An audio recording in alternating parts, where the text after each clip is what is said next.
নমস্কাৰ বন্ধুসকল অসমীয়া মিক্সিং চেনেললৈ আপোনাক স্বাগতম জনাইছো। আজি বহু দিনৰ পৰা মই মানে কি আপোনালোকক নতুন ভিডিঅ'ৰ সোৱাদ দিব পৰা নাই, সেয়ে মই আজি ভাবিলো আপোনালোকক এই 2018 শেষৰ ফালে আপোনালোকক নতুন ভিডিঅ' এটাৰ সোৱাদ দিম।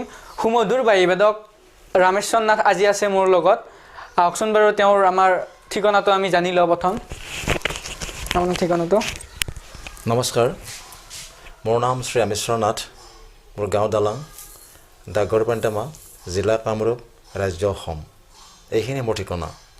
আৰু আপোনাৰ সংগীবৃন্দ ঠিকনাটো। ধন্যবাদ। মোৰ লগত বাদ্যযন্ত্ৰত সংগত কৰিছে এয়া ডগৰ বজাইছে মোৰ বন্ধু মঞ্জয় নাথ,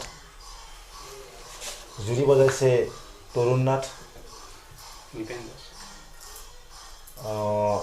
অন্য এটা জুৰি জাতীয় সদৃশ বাদ্যযন্ত্ৰ বজাইছে নিপেন দাস, আৰু তবলাত সংগত কৰিছে মোৰ বন্ধু গোপাল দাসে।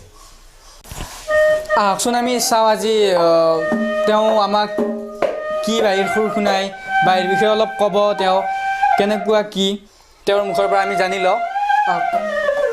নমস্কাৰ, অসমীয়া মিক্সিং চেনেললৈ মোৰ তৰফৰ পৰা আন্তৰিক শুভেচ্ছা জনাইছোঁ।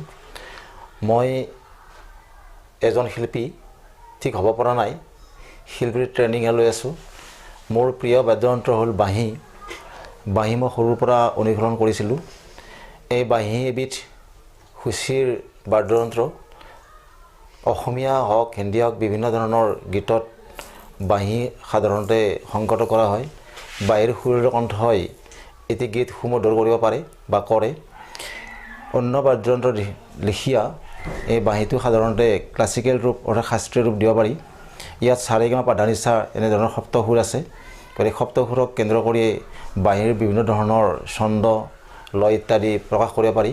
গতিকে থোৰতে ক'বলৈ হ'লে অসমীয়া বাদ্যযন্ত্ৰৰ থলুৱা বাদ্যযন্ত্ৰৰ ভিতৰত অনবদ্য এবিধ বাদ্যযন্ত্ৰ হ'ল বাঁহী।